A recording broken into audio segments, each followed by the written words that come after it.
গতকাল বাংলাদেশ নিউজিল্যান্ডকে ৬ উইকেটে হারিয়ে ১-০ ব্যবধানে এগিয়ে গেছে টি-টোয়েন্টি সিরিজে।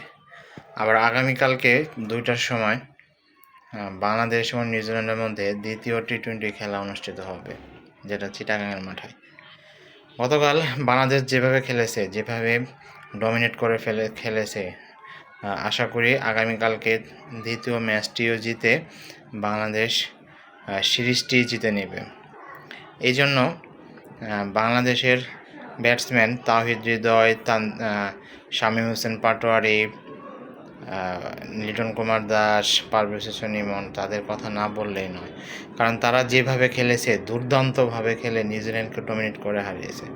একটা পর্যায়ে যখন প্রথমে 2 উইকেট চলে গিয়েছিল, তখন মনে হচ্ছিল যে মনে হয় বাংলাদেশ হেরে যাবে।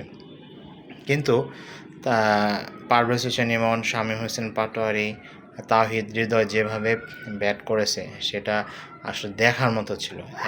এক কথায় অসাধারণ ব্যাট করেছে এবং তারা সেটা দুর্দান্ত ব্যাট এবং বাংলাদেশ প্রথম টি-টোয়েন্টি জিতে ১-০ ব্যবধানে এগিয়ে গেছে।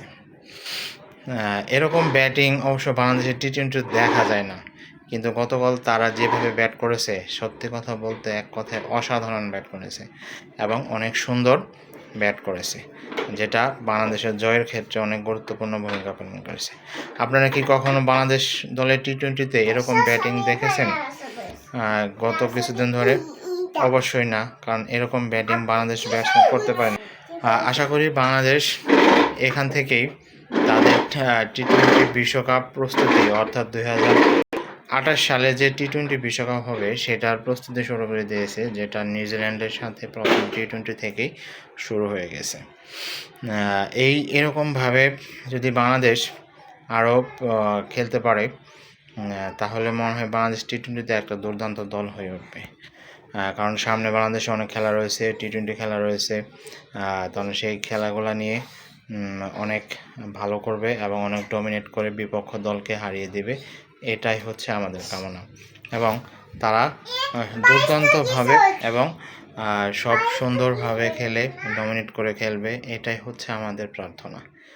যাই হোক, বাংলাদেশ দলের জন্য অনেক অনেক শুভকামনা থাকলো। বিশেষ করে আশা করি আগামীকালকের ম্যাচেও বাংলাদেশ আরও দুর্দান্তভাবে খেলবে। তাওহিদ হৃদয়, তারপরে শামীম হোসেন পাটোয়ারি, পারভেজ হোসেন ইমন, লিটন কুমার দাস, সবাই ভালো খেলবে। যদিও এই ম্যাচে তানজিদ হাসান তামিম তেমন ভালো করতে পারেনি।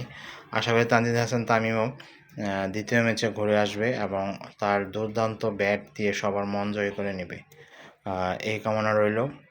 কারণ আশা করি বাংলাদেশ টি-টোয়েন্টিতে একটা সুন্দর এবং ভালো দল হয়ে উঠুক, এই কামনা সবসময়।